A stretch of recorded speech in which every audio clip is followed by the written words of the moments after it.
Okay, 1 Kings chapter 1, beginning to read at verse 5. Then Adonijah, the son of Haggith, exalted himself, saying, I will be king. And he prepared him chariots and horsemen and 50 men to run before him. And his father had not displeased him at any time in saying, Why hast thou done so? And he also was a very goodly, that is to say beautiful, or handsome man. And his mother bare him after Absalom.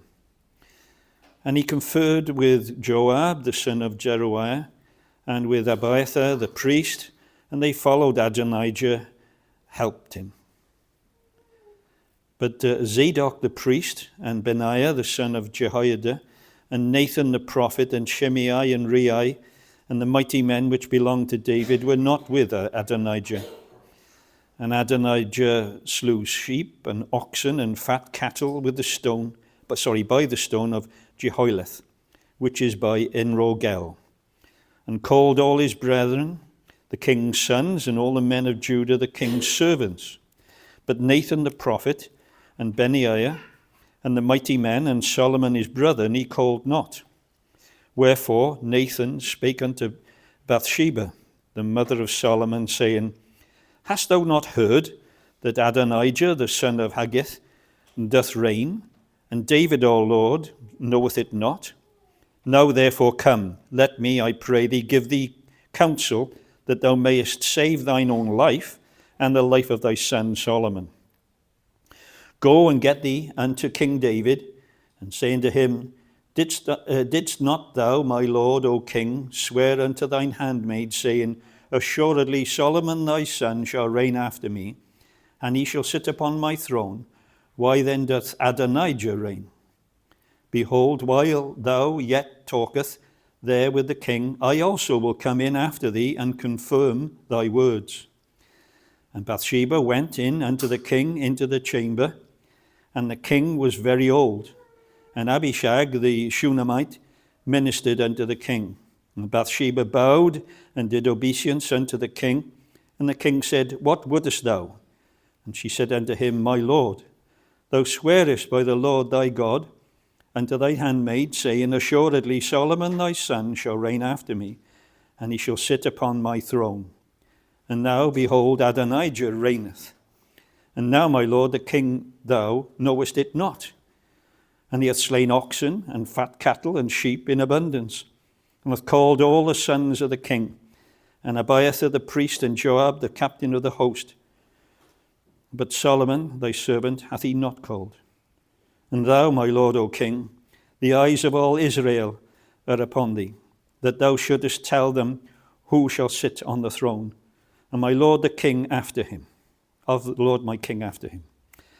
Otherwise it shall come to pass, when my lord the king shall sleep with his fathers, that I and my son Solomon shall be counted offenders. And lo, while she yet talked with the king, Nathan the prophet also came in. And they told the king, saying, Behold, Nathan the prophet. And when he was come in before the king, he bowed himself before the king with his face to the ground. And Nathan said, My lord, O king, hast thou said, Adonijah shall reign after me, and he shall sit upon my throne? For he is gone down this day, and hath slain oxen and fat cattle and sheep in abundance, and hath called all the king's sons and the captains of the host, and Abiathar the priest, and behold, they eat and drink before him, and say, God save the king Adonijah. But me, even thy servant, and Zadok the priest, and Benaiah the son of Jehoiada, and thy servant Solomon hath he not called? Is this thing done by my lord the king, and thou hast not showed it unto thy servant, who should sit on the throne of my lord the king after him? Then King David answered and said, Call me Bathsheba. And she came into the king's presence and stood before the king. And the king sware and said, As the Lord liveth, that hath redeemed my soul out of all distress, even as I swear unto thee by the Lord God of Israel, saying, Assuredly Solomon thy son shall reign after me, and he shall sit upon my throne in my stead. Even so will I certainly do this day. Thank you very much, Phil. Well, we'll be keeping within this book, 1 Kings, and looking at the first couple of chapters this morning. So you can leave that page open if you have your Bibles. I'd like to talk a bit about Solomon this morning. I attempted to speak at the whole story of Solomon in Dowlais Top last time I was there, and I went on a bit. So I'm going to try and condense it down a lot this morning and just pick a few little points for us to look at. It's always difficult what to put in, what to take out, how long you should speak for. It's a difficult thing. Because quite often things are relevant, in the story, and you leave them out and then your point isn't quite as strong, is it? But Solomon, he was pronounced king in haste. And that's the story that we just read there. His half-brother, Adonijah, had made himself king. He'd offered sacrifices, he'd got a group to celebrate together and feast together, and pronounce himself king. And it was Solomon had to be put in that rightful place as king sooner than he expected to be for that very reason. It wasn't David's plan. It wasn't God's plan that Adonijah should be made king. So David quickly made Solomon officially king before the news of Adonijah becoming king could spread too far. Solomon was about 20 years old when he became king. His father, David, became king when he was 30. And it's interesting because Adonijah was actually 30 years old when he took the throne for himself by force. He saw his father becoming king at 30. I'm 30, I'm the elder brother, surely it should be me. But it wasn't to be Adonijah. Solomon was the one God had chosen to be king. But he had to become king before he was ready. He hadn't prepared his mind for it. In his mind, surely he had another 10 years. And he'd become king at 30, just like his dad was. Even if this had never happened, David was old. His health was failing. Solomon would soon have to take the throne and that huge responsibility. Before David died, his last words to Solomon were this, in 1 Kings 2, verse 2. I go the way of all the earth. Be strong, therefore, and prove yourself a man. Solomon felt immature, not ready for this role. And that becomes more clear as we look further down into the chapter 3. What are some of the first decisions Solomon made as he became king? So let's have a look at chapter 3 and verse 1.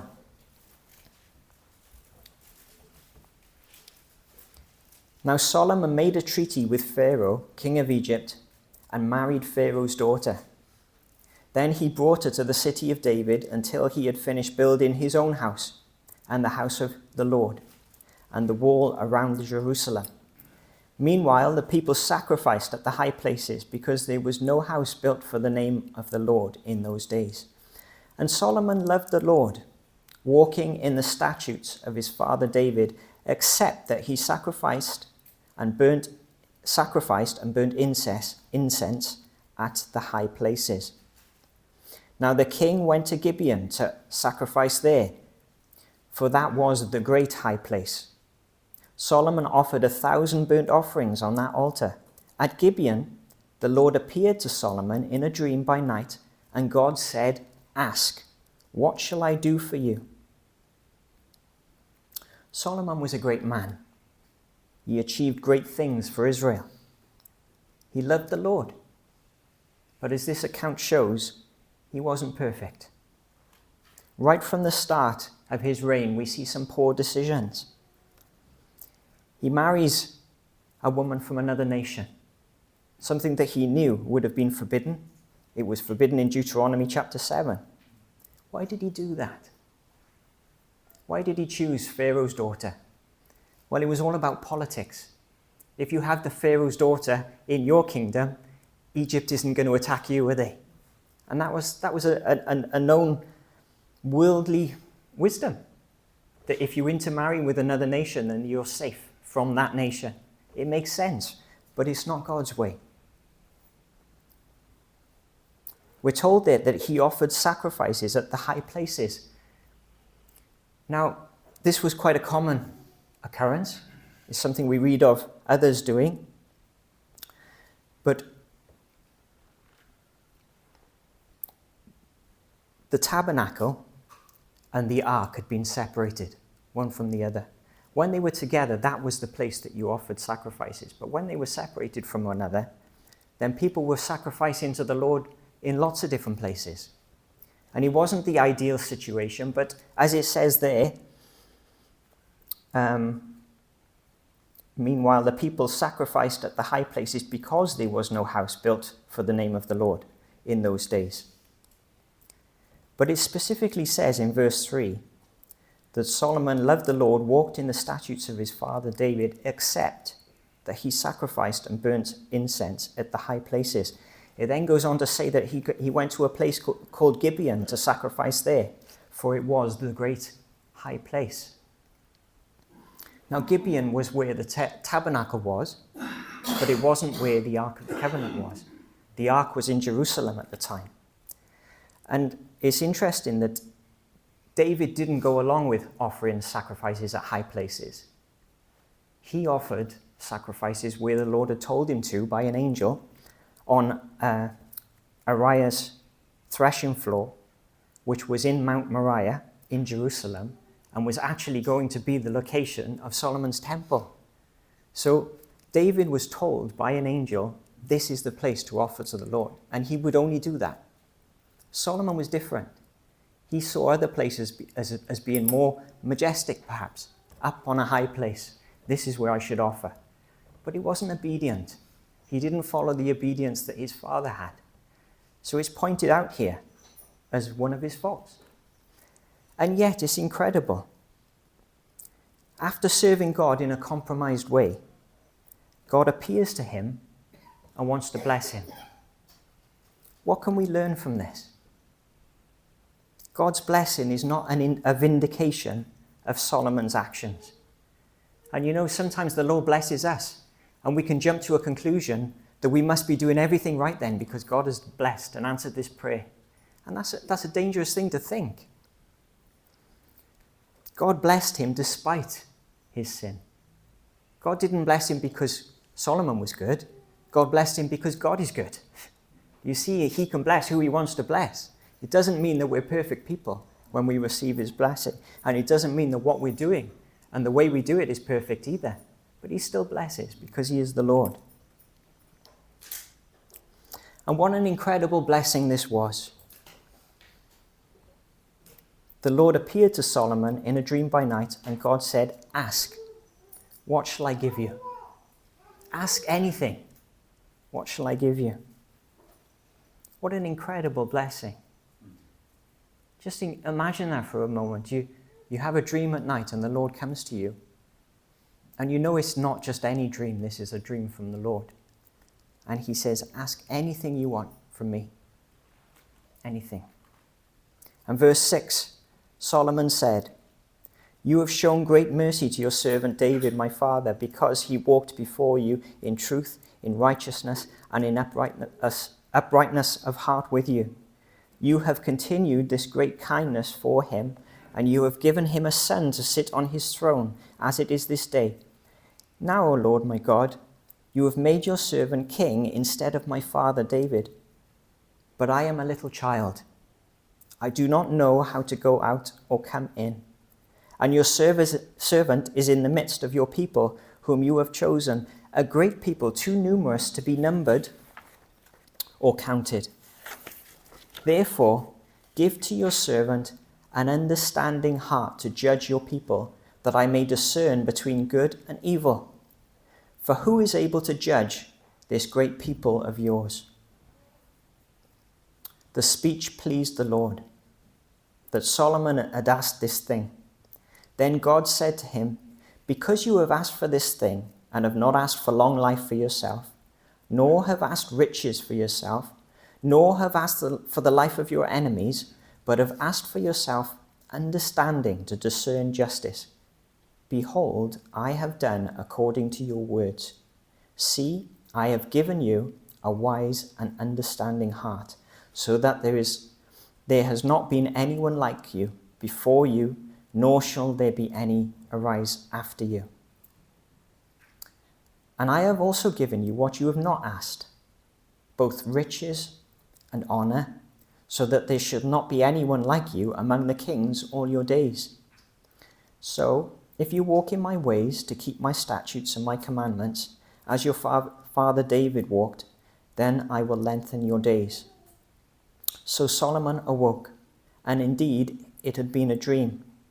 And he came to Jerusalem and stood before the ark of the covenant of the Lord, offered up burnt offerings, offered peace offerings, and made a feast for all his servants.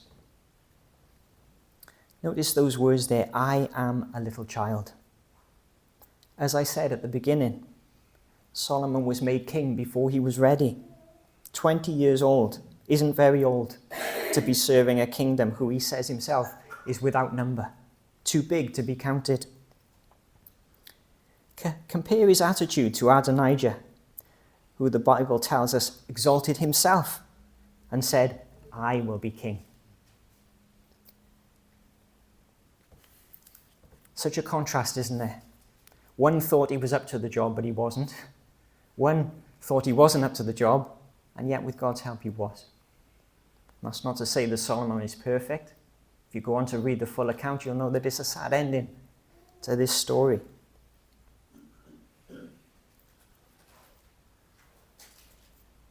He could have asked for so many things: wealth, power, a long life, a healthy life. He could have asked for courage. He could have asked for peace during his reign. What would you have asked for? He'd lived through many wars. His father David had fought many wars. If I had been Solomon, I probably would have asked for peace while I was king. Who wants to be a king in a time of war?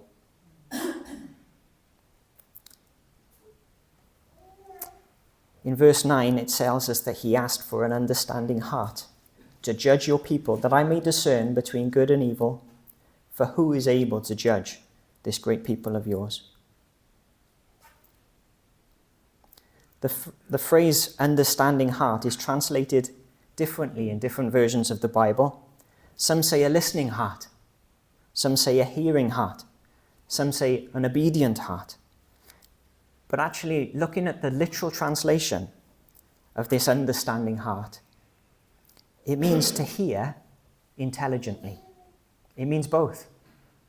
A heart that hears God, but it also understands and is able to look at the situation around him and know what to do.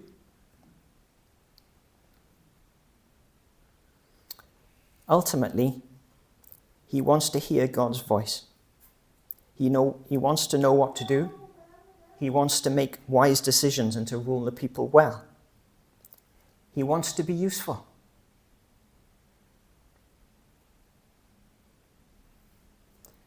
What pleased God was that Solomon looked within and he saw something that was lacking in himself, something that was holding him back, and he asked God specifically to strengthen him in that area, that he would be more effective in serving the Lord.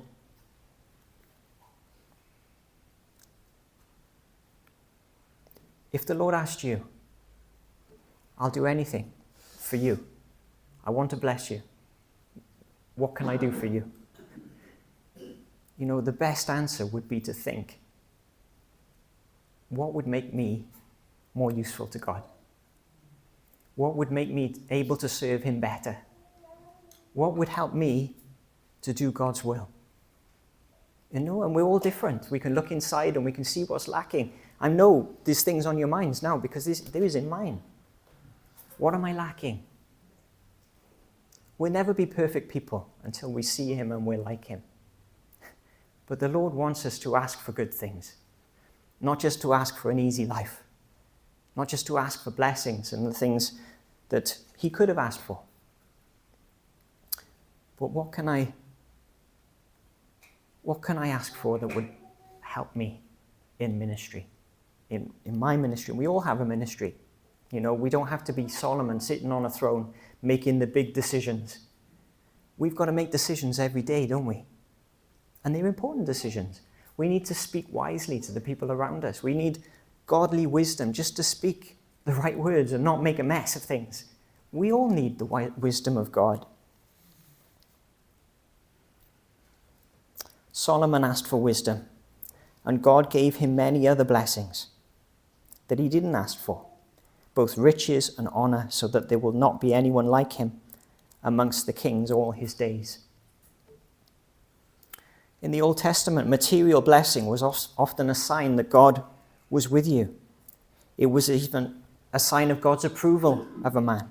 Not always. There were prophets who were very poor and lived that way.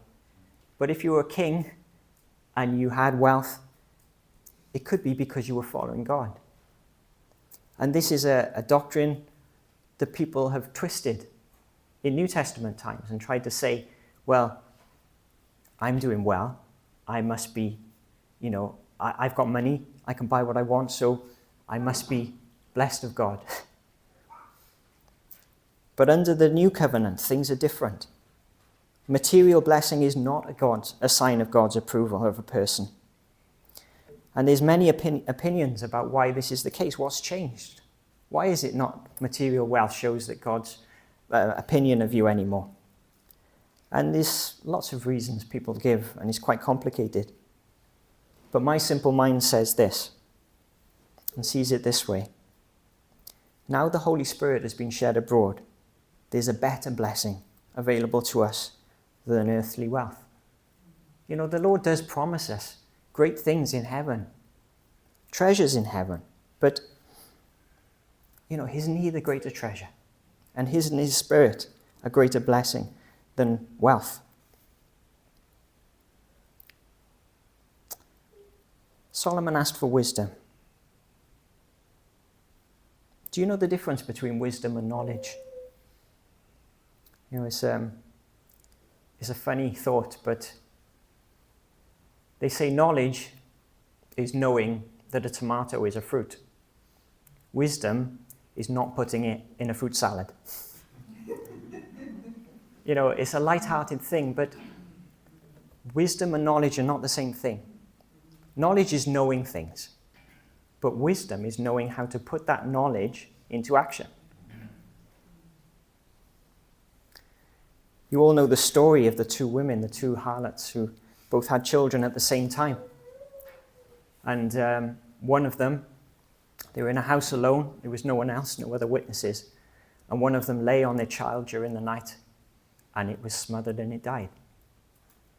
And the other mother, during the night, swapped the babies around. Took the dead baby and replaced it with the living one. And when the mother woke in the morning and saw that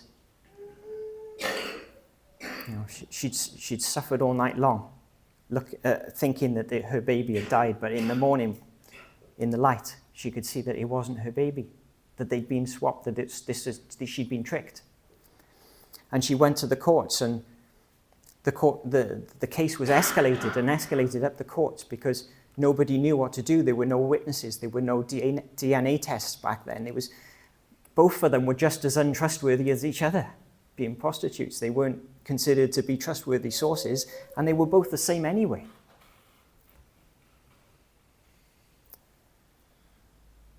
What would Solomon do? He said, "Bring me my sword. We'll cut the baby in half, and you can both have half each." And the more I think about this story, the more wisdom I see.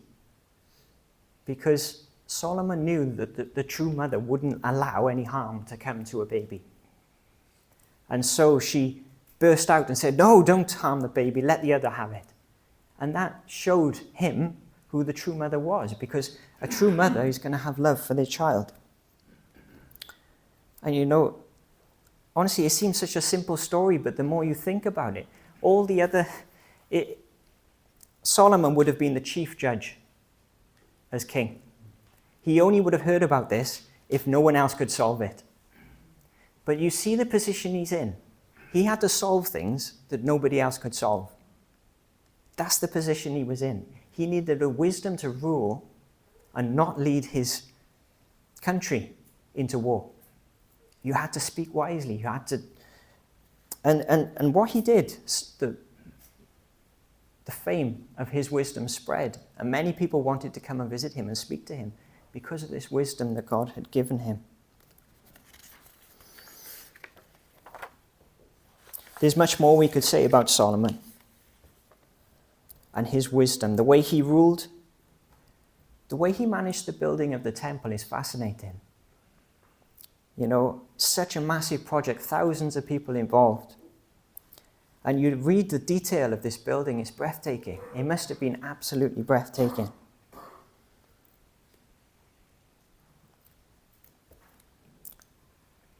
For 7 years that the temple was built, he told the laborers that they weren't to use a hammer and chisel on the site. They had to shape the stones off the site and bring them in and fit them. So they had to be measured, they had to be made perfectly. There would have been times when they'd have to take them back, knock a bit more off. It would have been very difficult, very frustrating. But why did he do that? He wanted an atmosphere of reverence as this temple was being built.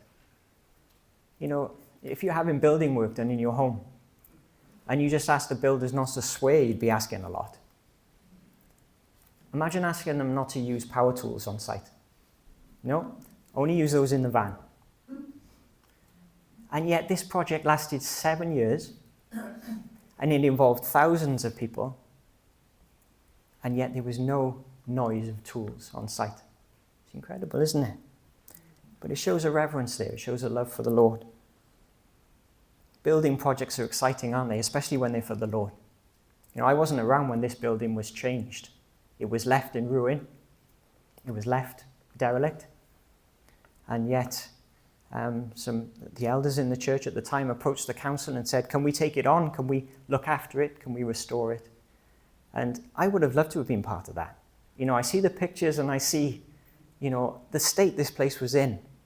And it must have been a really exciting time to see this being put back into use and having the first service here. Must have been incredible.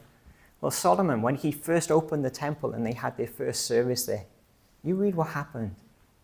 The pillar of smoke came in and all the priests had to leave because they couldn't minister anymore because the presence of God came into that temple. What a wise ruler Solomon was. You know, you could argue that it was silly what he did, making them not use tools in the temple. But the ultimate sign was God's presence was there. You know, that's the ultimate vindication, isn't it? Yes. Having wisdom is not about just having knowledge, but it's applying that knowledge. And unfortunately, if we look to the end of Solomon's life, he had the knowledge, but he stopped applying it to himself. And that's where he fell. It's interesting that the author picked out those things that he did. He took a wife from another nation. He was offering sacrifices on the high places because both of those things he was doing at the beginning, and yet they were his downfall at the end. He took 1,000 wives in the end, 700 wives, 300 concubines from other nations, and they loved other gods. And not only did he allow them to carry on offering to their gods, but the Bible tells us that he was carried along with it. And that's so sad. He was doing it too. And at the end, the kingdom had to be taken away from him, from his family.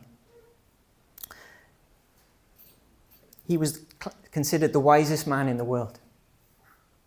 The wisest man in the world. And yet, the world seduced him. The wisest man in the world. If Solomon could fall, we better be careful how we stand, haven't we? None of us can claim to be the wisest man in the world, wisest woman in the world. Proverbs 9 talks about two women having influences. The one is wisdom, and the one is the foolishness, the world. And these two influences, and these two competing influences on our lives as we walk this world, this road, the way of wisdom, the way of foolishness. These two things, and Solomon speaks about them. The beginning of wisdom is the fear of the Lord. That's what he says in that passage. The fear of the Lord is the beginning of wisdom.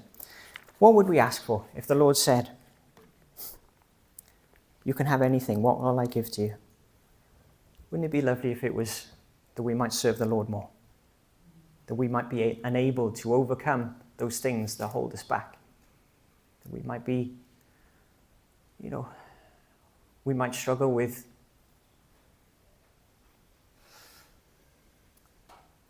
speaking the name of the Lord, talking to people about him, bringing up the subject of salvation, the difficult things to bring up these days. I think it's harder and harder. May the Lord give us boldness, but not just boldness, we need wisdom as well, don't we? To say the right words at the right time and in love.